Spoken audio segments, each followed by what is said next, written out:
안녕하세요. 오늘도 사연살롱을 찾아주셔서 감사합니다. 저는 결혼을 앞두고 있는 예비 신부랍니다.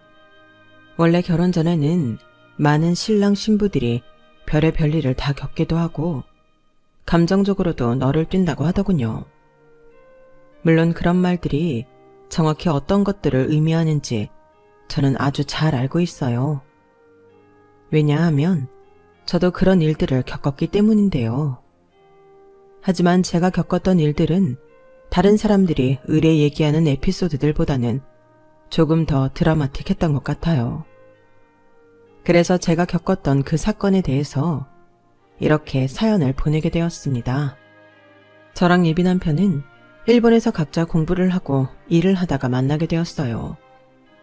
일본인 친구를 통해 만나게 되었는데 솔직히 예비 남편은 그동안 소개팅하면서 만났던 남자들 중 가장 돈을 잘 버는 것도 아니었고 가장 잘생긴 것도 아니었어요. 눈에 띄는 부분이 없었는데 막상 실제로 만나보니 서로 대화가 너무 잘 통했고 전에 없이 편안한 분위기로 있다가 올 수 있었죠. 예비 남편 역시 같은 느낌을 받았는지 그날 이후로도 2번, 3번 더 만나자고 연락해왔고 저희는 그렇게 자연스럽게 연인 사이로 발전할 수 있었답니다. 결혼 약속 또한 일본에서 하게 되었는데요. 사귄 지 500일이 되던 어느 겨울날 예비 남편은 눈이 펑펑 내리는 삿포로로 여행을 가자고 하더니 숙소에 도착하자마자 준비되어 있던 프로포즈를 했어요. 저 몰래 미리 정성껏 숙소를 꾸며놓은 그 사람을 보니 결혼을 약속하지 않을 수 없었죠. 마침 이듬해에 저는 대학을 졸업했고 예비 남편도 출장 기간이 끝나 함께 손잡고 한국으로 돌아올 수 있었어요. 저희 두 사람은 서로 한국 일정이 안정되면 바로 부모님께 인사를 드리기로 했어요. 그런데 일본에서 함께 지낼 때는 몰랐는데 한국에 와서 보니 예비 남편의 집이 저희 집과는 좀 크게 차이가 날 정도로 잘 살았던 겁니다. 저희 집도 형편이 어려운 정도는 아니었고 그래도 나름 부족함 없이 살아왔었는데 예비 남편의 집은 그 수준을 훨씬 뛰어넘는 것 같았어요. 그 사람 말로는 예전에는 잘 살았지만 지금은 평범한 정도라는데 사는 동네도 돈이 많아야 살 수 있는 동네였고 집도 2층짜리 전원주택에 사는 등 딱 봐도 평범한 집안 같지는 않았죠. 할아버지가 하시던 사업이 잘 돼서 큰 돈을 벌긴 했지만 당신이 생각하는 그런 부자는 아니야. 아버지가 사업 물려받고 나서 크게 휘청일 때도 몇 번이나 있었고 집이야 부모님이 결혼하실 때 할아버지가 해주신 그 집 그대로 살고 있는 것뿐이라 크게 신경 쓰지 않아도 돼. 그래도 나는 부모님도 이혼하시고 아빠랑 둘이서만 사는데 이런 나를 마음에 들어 하실까? 물론 당신 부모님도 당신처럼 좋은 분들이시겠지만 괜히 좀 걱정이 되네. 걱정하지 마. 우리 집안은 아들만 둘이라 당신 같은 예쁜 며느리가 생기는 걸 부모님이 더 좋아하실 거야. 예비 남편의 위로에 저는 겨우 긴장을 풀 수 있었어요. 예비 남편은 정 긴장되면 자기가 먼저 저희 아빠께 인사를 드리겠다며 저희 집으로 오는 일정을 먼저 잡아주었죠. 약속된 날에 예비 남편은 저희 아빠가 운영하는 치킨집을 찾아와 주었는데요.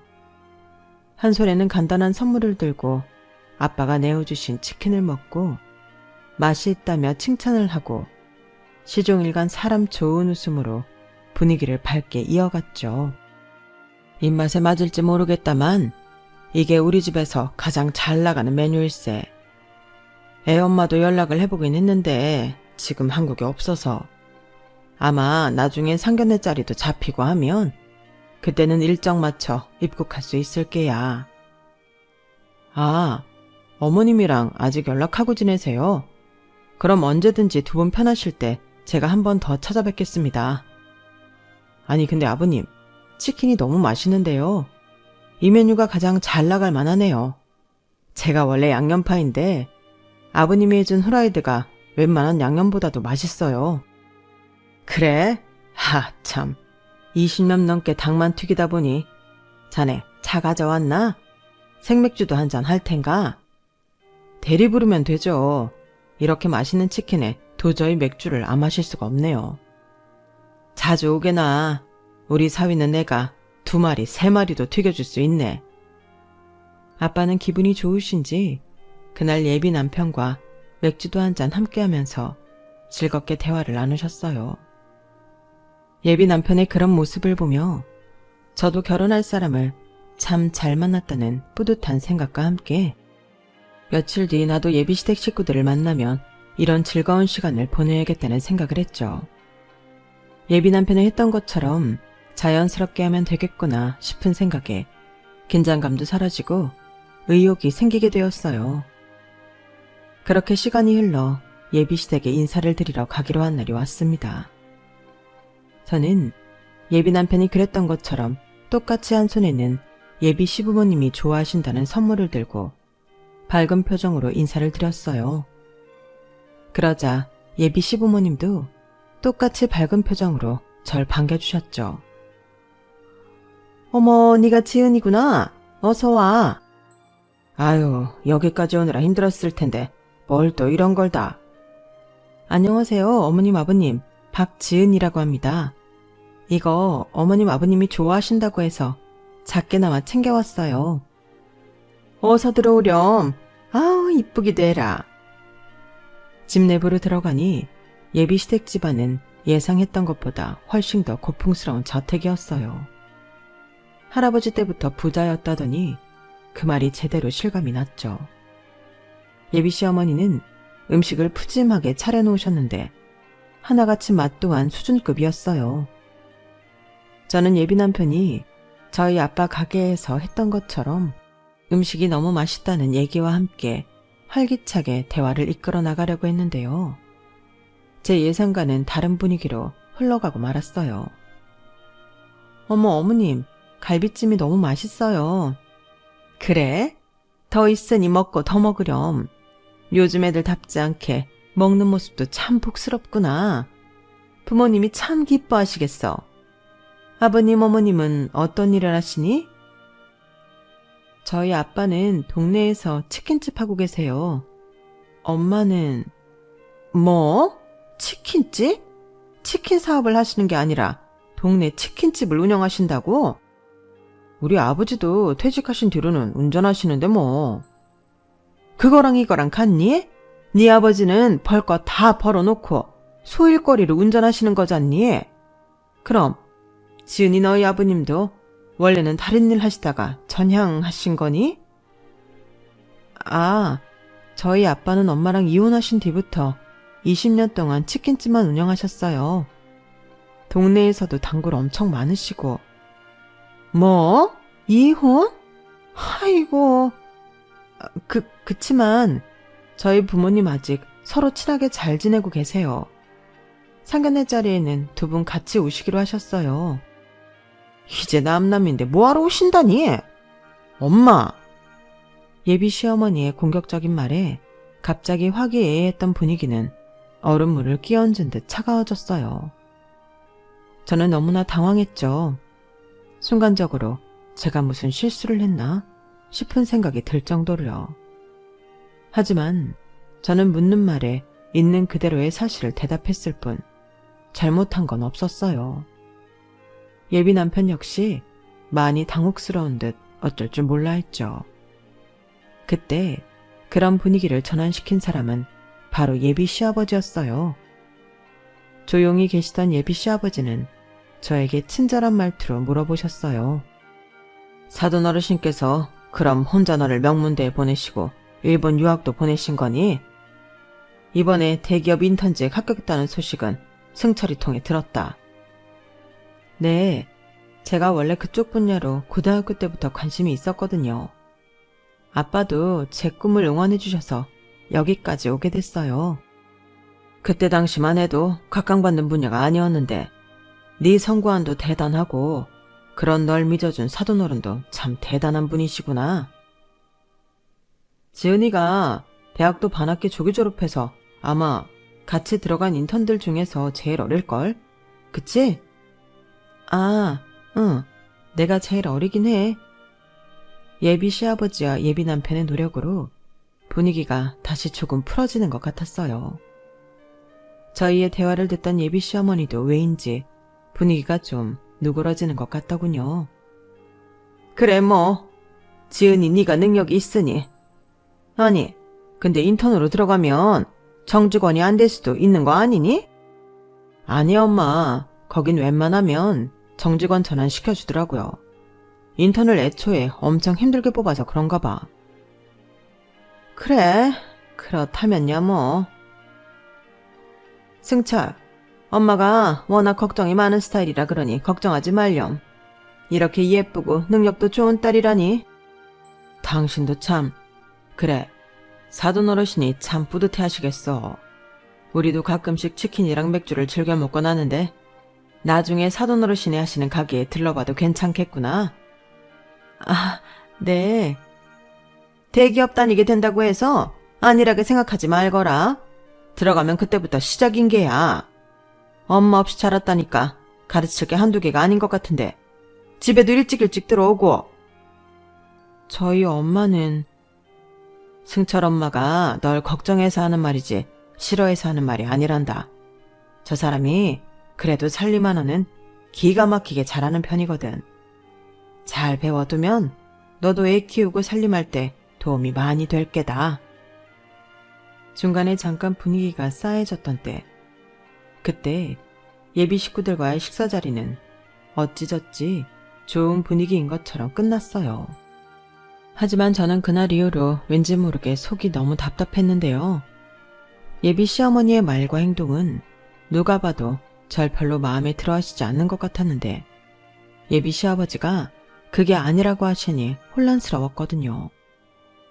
예비 남편 역시 예비 시어머니의 말이 조금 직설적이긴 하지만 다 저희를 걱정해서 하는 말이라며 저를 달래줬고요.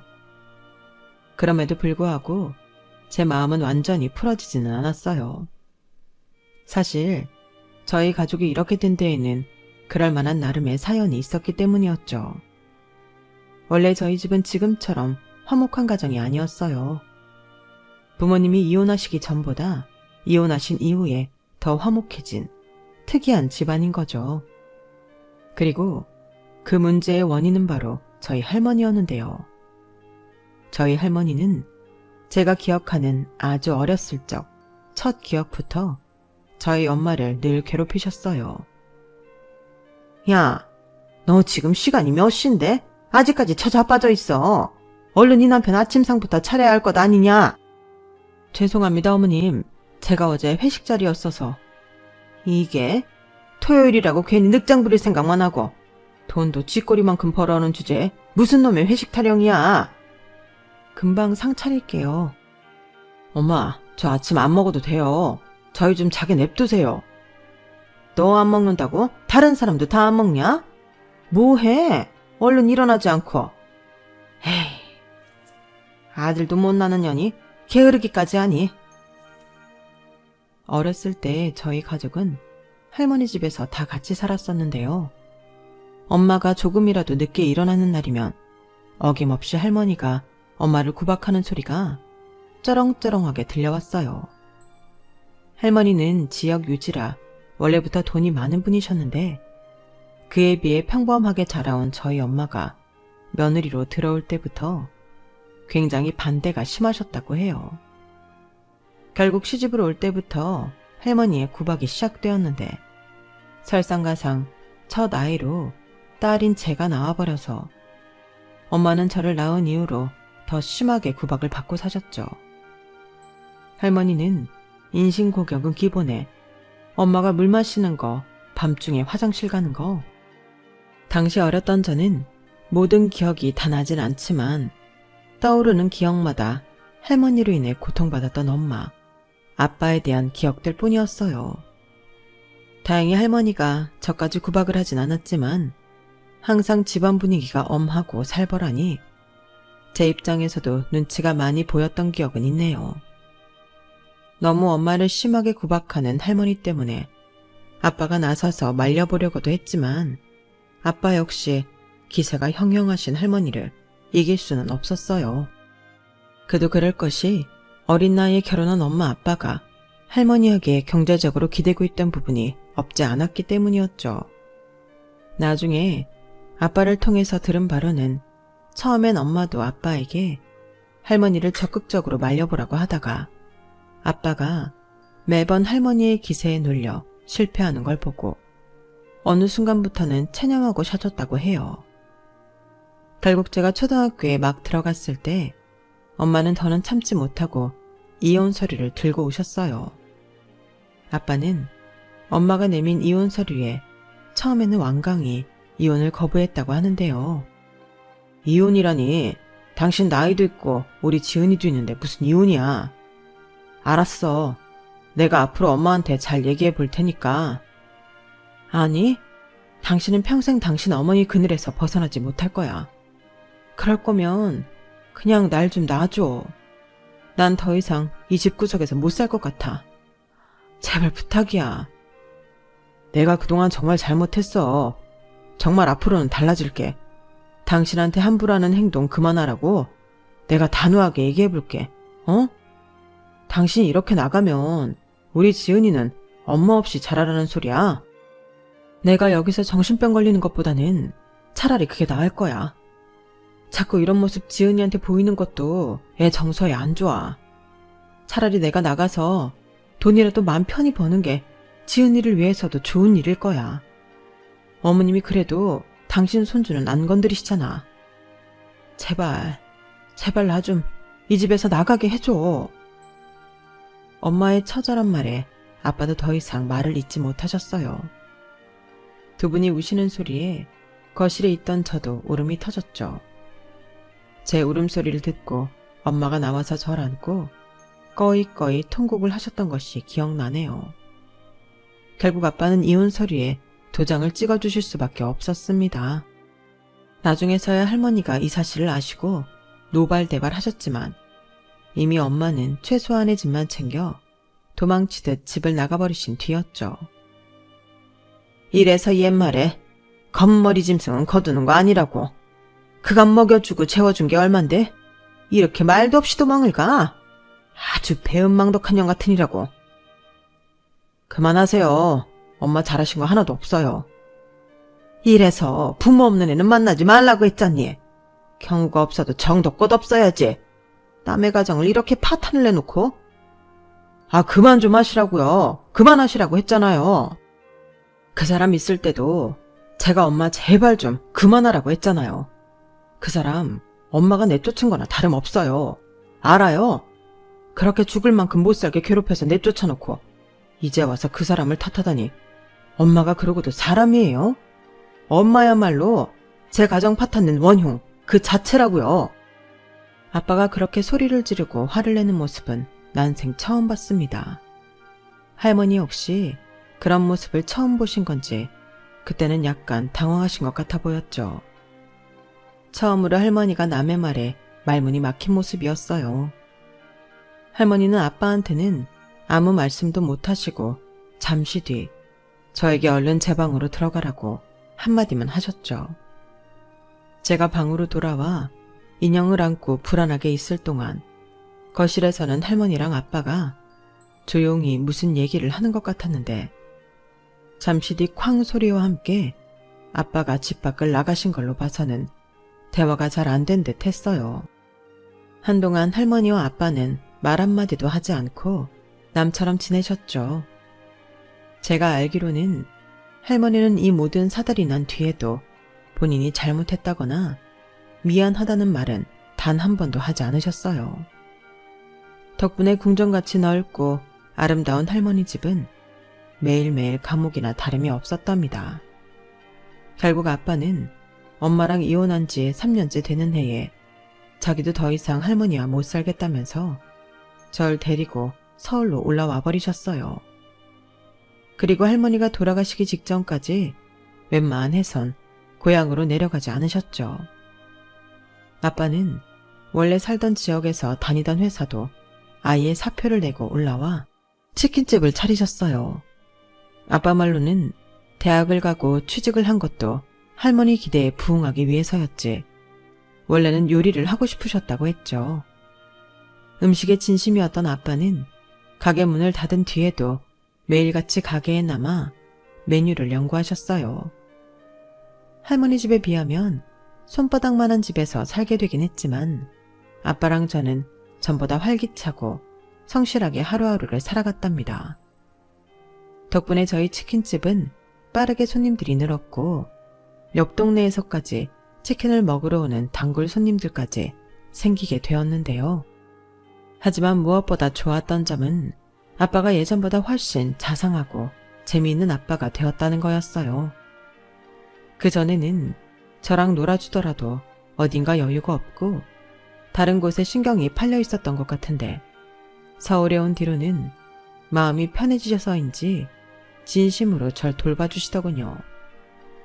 물론 저도 사춘기 때엔 엇나간 적도 많았고 아빠랑 싸웠던 적도 여러 번 있었는데 그럴 때마다 얼마 지나지 않아 맛있는 음식을 먹으며 화해도 하는 등 여느 가족들처럼 화목한 분위기였어요. 집안 분위기가 전에 없이 아늑하고 편안해지니 저도 할머니 집에서 나온 게 더 좋았고요. 좋은 점은 또 있었어요. 아빠랑 저는 서울에 올라온 뒤에야 엄마를 만날 수 있었거든요. 엄마도 집을 나간 이후에는 서울에서 지내고 있었는데 저희가 서울로 올라왔다는 소식을 듣고 곧바로 저를 보러 오셨어요. 3년 만에 만난 엄마와 저는 만나자마자 눈물을 쏟았고 한동안은 자주 만날 수 있었죠. 하지만 곧 엄마가 업무적으로 바빠지게 되면서 얼굴 보는 일이 드물어지게 되었어요. 이혼 후 서울에 올라와서 하시던 사업이 미국과 유럽에서 각광을 받게 되어 해외로 출장하는 일이 잦아졌거든요. 그렇지만 엄마가 틈날 때마다 절 보러 오려고 하신다는 걸 전 잘 알고 있었고 저희 가족은 오히려 서로의 삶에 집중하면서 변함없이 평화로운 일상을 보내고 있었어요.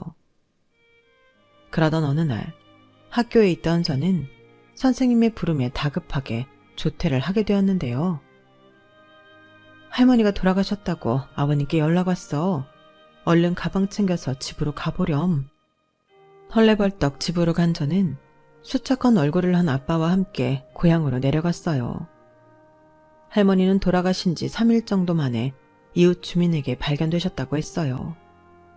굳은 표정으로 운전하는 아빠였지만 제 눈에는 아빠의 마음이 많이 복잡해 보였죠.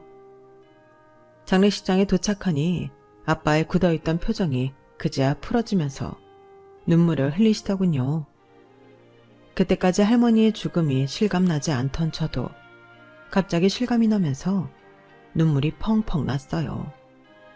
엄하고 잘못된 행동을 많이 하셨지만 그래도 저를 많이 챙겨주던 할머니였거든요.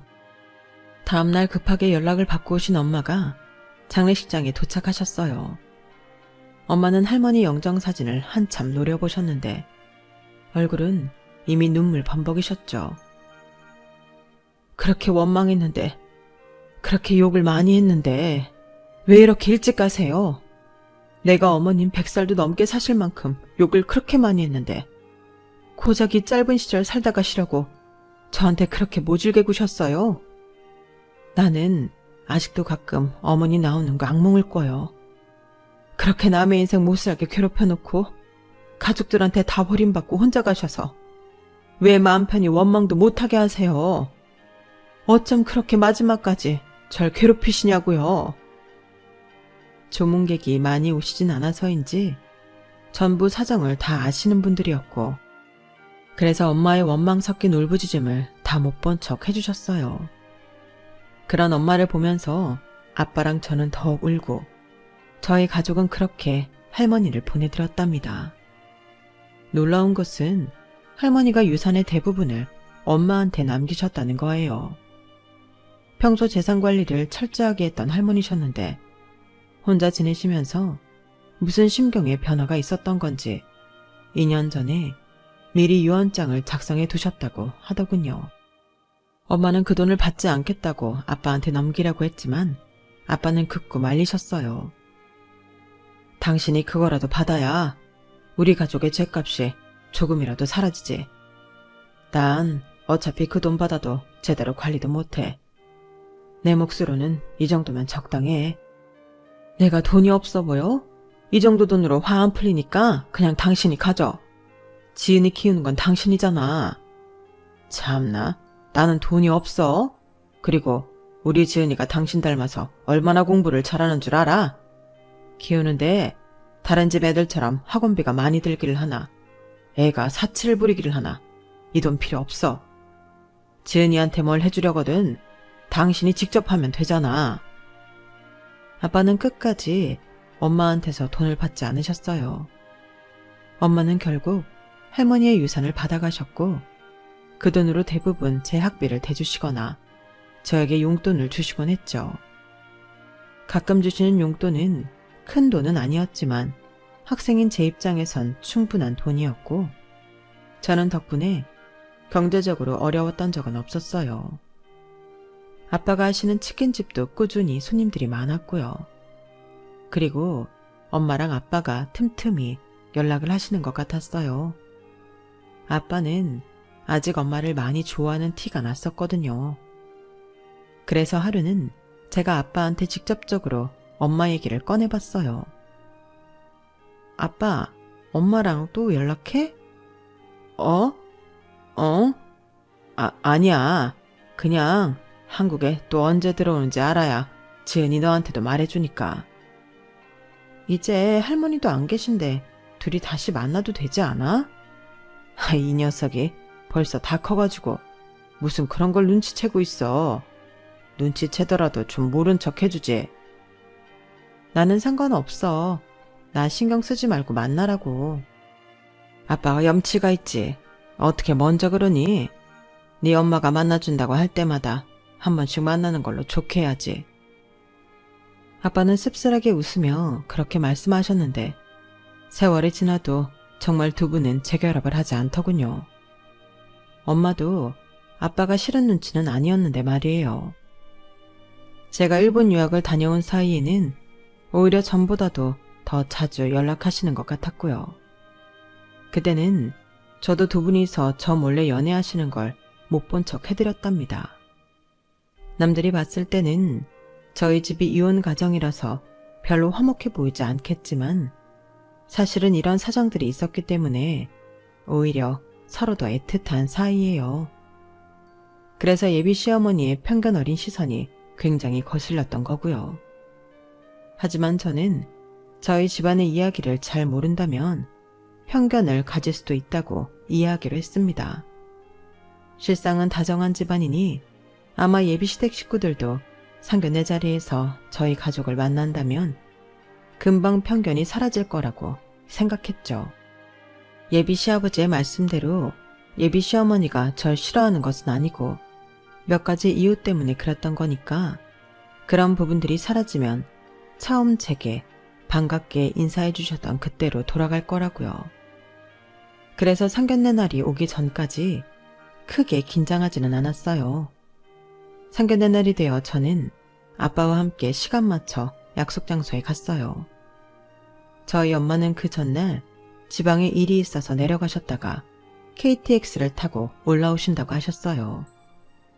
더 이른 시간에 표를 구하지 못해 30분 정도 늦는다고 하셔서 예비 시댁 식구들께 미리 양해도 구해놨죠. 그렇게 두 가족이 만나 인사를 나누고 식사를 시작했어요. 여기까지만 해도 문제가 생길 일은 전혀 없을 것 같았는데 제 예상은 보기 좋게 빗나가고 말았어요. 지은이한테 들었는데 치킨집을 하고 계신다고요? 그럼 애들 결혼 자금으로 지원해줄 여력도 없으시겠어요? 예비 시어머니가 까랑까랑한 목소리로 저희 아빠에게 저런 소리를 한 것이었죠. 그 말을 들은 아빠의 표정이 살짝 굳어졌고 식탁 위는 차갑게 얼어붙었어요. 저는 굉장히 당황했죠.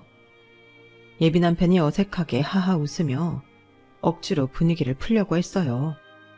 에이 엄마, 그게 무슨 소리야. 어차피 우리 신혼집도 바로 안 구하기로 했는데. 신혼집을 바로 안 구한다니? 우리 저번에 얘기했었잖아. 일단 결혼식에 집중하고 신혼집은 천천히 구하기로. 초기에는 자리를 먼저 좀 잡고 후내년쯤부터 알아보면 딱 좋을 것 같아. 뭐? 결혼 전에는 구해놔야지. 그게 무슨... 예비신랑과 저는 신혼집을 급하게 구하지 말고 일단 결혼식에 먼저 집중하기로 대화를 나눈 적이 있었거든요. 근데 그 말이 결혼을 하고 나서도 천천히 구한다는 얘기인 줄은 몰랐어요. 어른들이 다 계시니 거기서 적극적으로 반박하기도 그렇고, 게다가 예비 시어머니의 망언 때문에 이상해진 분위기를 더 망칠 수도 없어서 제가 섣불리 아무 말도 못하고 있는 사이 예비 시어머니는 계속해서 저희 아빠한테 무례한 말들을 쏟아내더군요. 혼수 마련할 돈은 있으시겠어요? 사부인이 말씀하시는 수준이 어느 정도인지는 잘 모르겠습니다만 저희도 번듯한 혼수는 해줄 여유가 됩니다. 그런 부분은 너무 걱정하지 않으셔도 돼요. 말이야, 누가 못하나요? 혼수도 쓸만한 혼수를 하셔야지. 엄마! 저희 엄마가 말씀이 좀 이러셔도 신경을 많이 써주시다 보니 그래요. 가만히 있거라. 어른들 말씀하시는데. 사돈, 말투보단 내용에 집중해주세요. 서로 나쁠 것 없는 제안입니다. 신경이 쓰이고 말고. 제가 사돈어른 솔직히 터놓고 말씀을 드릴게요. 그래요. 저희도 지은이처럼 젊고 능력있고 빠릿빠릿한 며느리 드리는 건 나쁘지 않게 생각해요. 하지만 이혼 과정에 동네 치킨 장사 하신다면서요? 그럼 보나마나 혼수도 변변찮게 하실 것 같은데. 그런 거 받고 번듯한 신혼집 내어줄 마음은 없어요. 애들 결혼식 올리고 나면 저희 집으로 데려가서 이것저것 가르칠 테니까 혼수할 돈은 그냥 제 계좌로 보내주세요. 그럼 저희 딸더러 시댁에서 지내라는 말씀이십니까? 그럼 애가 엄마도 없이 자랐는데 가르칠 게 한두 개겠어요? 데려다가 남편이 바깥 일 잘 하도록 도우려면 어떻게 해야 하는지 하나부터 열까지 알려줘야죠. 나중에 애들 신혼집 구해주는 비용 생각하면 뭐 몇 년 종살이 한다 치더라도 보수가 섭섭하지 않은 수준일 겁니다. 뭐 종살이요? 말이 그렇다는 거죠. 어쨌든 제가 한 말의 요지는 이해하셨죠? 그러니 사돈 어르신도 어줍잖게 혼수 그딴 거 할 생각 마시고 한 5천 정도만 그냥 보내세요. 그 정도 돈은 있으시죠?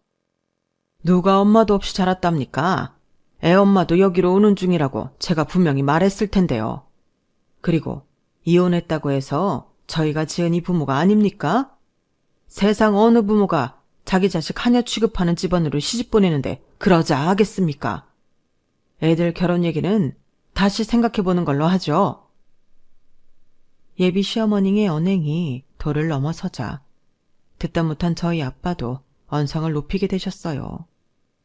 그런데 그 타이밍에 뒤늦게 저희 엄마가 도착을 해서 들어오셨는데요. 중요한 자리라 신경이 쓰이셨는지 엄마는 가쁜 숨을 몰아쉬면서 최대한 예의를 차리려고 하셨어요. 안녕하세요. 죄송합니다. 제가 중요한 자리에 늦게 되어서... 마침 잘 오셨네요, 사부인. 사부인과는 말이 좀 통하겠죠? 저희가 애들 결혼하고 나서 자립할 시기가 오면 그때 신혼집을 구해주려고요. 그러니 이쪽 집안에서는 혼수 따로 하실 것 없이 그냥 현금으로 5천만 주시면 될 것 같습니다. 뭐라고요? 제가 너무 갑작스러워서. 들은 그대로예요.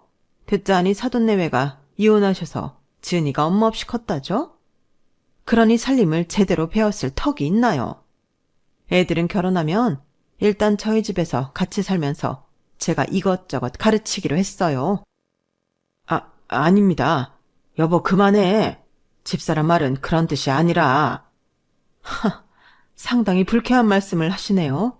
사람이 아무리 경우가 없어도 그렇지 이게 지금 상견례 자리에서 할 만한 언사라고 보십니까? 그것도 지금 만난 지 1분도 안 된 초면인데. 애들이야 아직 세상 물정 몰라 그렇다 쳐도 어른들끼리는 이제 서로 딱 보면 견적 나오잖아요. 이보세요. 말씀 가려하세요. 당신 그만하라니까. 나쁜 말 하는 게 아니에요. 저희도 지은이 정도면 괜찮은 며느리감이라고 생각해서 이러는 겁니다.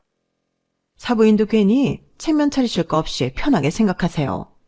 아무 배경 없는 며느리 우리 식솔로 받아준다는데 5천 정도면 솔직히 사부인 입장에서도 감지덕지 아니. 예비 시어머니가 한참 개념 없는 말들을 뱉어내고 있는데 벼랑간 예비 시아버지가 벌떡 일어나시더니 예비 시어머니 뺨을 엄청난 힘으로 내려치시는 겁니다. 서로 언성이 높아지면서 고조되던 분위기가 한순간에 고요해졌죠. 예비 시아버지는 새파랗게 질린 얼굴로 저희 엄마 눈치를 힐끔힐끔 보면서 예비 시어머니에게 소리를 쳤어요. 그만하라고 했잖아. 사돈 내에 모셔놓고 이게 대체 무슨 망언이야. 얼른 죄송하다고 사과드려. 그 자리에 있던 모두가 놀랐지만 그 중에서도 예비 시어머니는 엄청난 충격을 받은 것 같아 보였습니다. 예비 시아버지는 거기서 그치지 않고 예비 시어머니에게 사과를 종용하셨죠. 얼른 사과드리지 못해. 당신 갑자기 왜 이래요? 당신이 나한테 알아서 얘기 잘 하라면서. 우리 회사 대표님이시라고. 얼른 사과드려. 대표님이면 뭐 어쩌라고. 당신 그 소일거리를 하는 일 그냥 때려치면 그만 아니에요? 우리가 뭐 누구처럼 돈이 없어서 일하는 것도 아니잖아요. 고작 그런 일로 나한테? 예비 시어머니의 말에 예비 시아버지는 더더욱 얼굴이 새파랗게 질렸는데요. 저희 엄마는 그런 예비 시아버지를 보면서 차갑게 말씀하셨어요. 돈이 없어서 일하는 게 아니라고요? 내가 하는 거랑은 많이 다르네요. 다르다뇨? 그쪽 집안 가진 거라곤 빚밖에 없잖아요. 살고 있는 집도 담보로 잡혀있고 저희 회사 운전기사로 일하면서 버는 돈으로는 당장 오늘 내일 할 텐데 이런 사정을 모르고 있었어요? 엄마의 말에 예비 시댁 식구들은 전부 눈이 탁구공만큼 커져서 예비 시아버지를 봤어요. 예비 시아버지는 한마디도 반박을 못하고 땀을 비오듯 흘리고 있었죠. 당신, 저 말들이 다 사실이야? 그래서 애들 신혼집 당장 해주기 싫다고 그런 거였어? 아니, 나한테까지 거짓말을 해온 거냐고? 신용불량자라서 어디 취직도 못한다고 우리 면접관한테 빌었다길래 내가 불쌍해서 뽑아줬더니 가족들은 모르시는 모양이네? 그래도 과거에 물란하게 놀다가 꽃뱀한테 제대로 당해서 쓸데없이 돈 날리고 그런 거 반성하고 사는 줄 알고 채용했더니 만만해 보이는 사람 앞에서는 아주 떤 얼굴을 하고 앉아있고 영 못 쓸 사람이네. 황 기사님, 내일부터는 그냥 출근하지 마세요. 대표님, 아닙니다. 이 사람이 말을 못 나게 해서 그렇지. 저희 아들이랑은 달라요. 다르다고요? 어머님이 저희 아빠한테 계속해서 못된 소리 할 때 아버님이랑 이 인간은 제대로 말리지도 못하고 포장하게 급급했잖아요. 잘못된 걸 바로 잡을 생각은 안 하고 계속 본심은 그게 아니라는 둥. 사람이 그게 뭐예요? 당신네들 집안 사정이 어떻던지 간에 전 아까부터 이 결혼 그만두려고 했어요. 저희 부모님도 같은 생각이신 것 같으니 저희는 이만 일어날게요. 안 그래도 저도 그 집안 인간들 하는 꼬라지 보고 정이 팍팍 식어가는 중이었는데 엄마 앞이라고 태도를 손바닥 뒤집듯 뒤집으며 가장 가까운 사람한테 손찌검까지 하는 비열한 인간이라니 더 볼 것도 없겠다 싶었죠. 물론 이 모든 걸 그냥 지켜만 보고 있던 예비 남편놈에게도 더 이상 미련이 없었어요. 저희 가족은 테이블 옆에 무릎까지 꿇으며 싹싹 피는 빚쟁이 아저씨를 뒤로 한 채 그 자리를 그냥 놔버렸답니다. 결혼을 파토내고 한동안은 예비 남편한테 연락이 많이 왔었어요. 죄다 자신이 잘못했다. 부모님도 반성하고 있다는 말들이었죠. 물론 예비 남편만 보자면 연애할 당시에는 좋았던 기억들이 정말 많았던 게 사실이에요. 하지만 저도 보고 자란 게 있어서 그런지 그런 집안의 아들이라고 하니까 있는 정 없는 정 모두 탈탈 털렸죠. 그래서인지 헤어지고 나서 많이 슬프지도 않더군요. 엄마는 정말로 바로 상견례 다음날 그 빚쟁이 아저씨를 해고했어요. 유일한 돈줄이었던 기사직을 빼앗기니 그 궁정 같은 저택이 넘어가는 건 시간 문제였죠. 지인을 통해 들었던 그 집안의 마지막 소식은 그 집 아줌마 아저씨가 이혼 절차를 밟고 있다는 거였어요. 그렇게 돈만 밝히던 아줌마였으니 같이 있어봤자 마이너스인 아저씨랑 손절치는 건 어찌 보면 예견된 일이었어요. 뭐 그러던지 말던지 전 관심이 없습니다. 왜냐면 저는 작년부터 새로운 사람을 만나게 되었거든요. 그 남자는 엄마랑 둘이 사는 성실한 사람인데 성품도 올곧고 생각이 깊은 사람이에요. 그리고 그 남자의 어머니 역시 정말 따뜻하고 사려 깊은 분이시고요. 그분은 오히려 저희 가족의 사연을 들으시고는 제 손을 꼭 잡아주시면서 어린 나이에 네가 마음고생이 많았겠구나 라고 저를 위로해 주셨거든요. 저는 그런 따뜻한 위로를 해주시는 어머님을 보고 지금 예랑이와 결혼할 마음을 굳히게 되었어요. 저희는 올 가을에 결혼을 앞두고 있답니다. 저랑 예랑이뿐만 아니라 저희 부모님도 요즘은 알콩달콩이세요. 이전 상견례 일 이후에 엄마는 갑자기 자기가 집에 없으니까 이런 일이 일어난 거라며 은근슬쩍 한국에서 지내고 계세요. 저희 집 바로 옆 건물 오피스텔에서 지내시는데 하루가 멀다 하고 집으로 오셔서 식사를 하셨죠. 덕분에 아빠는 늘 입이 귀에 걸려 계시고요. 아무쪼록 이제는 두 분이 아무런 방해물 없이 잘 사시길 바라고 있습니다. 제 이야기는 이렇게 끝이 났어요.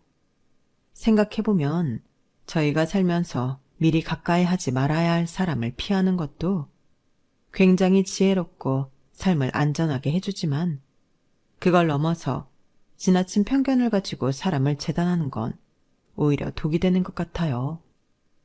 더군다나 제가 겪었던 그 아줌마처럼 제 가족한테 똥 묻은 건 생각 못하고 겨 묻은 남들을 나무라는 그런 짓은 스스로를 위해서라도 하면 안 되는 행동인 것 같습니다.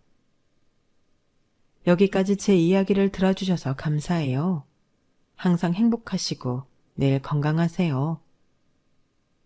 여러분, 사연 댓글에 응원과 현명한 조언 부탁드려요. 좋아요와 구독은 저에게 큰 힘이 됩니다. 오늘도 좋은 일 가득하세요.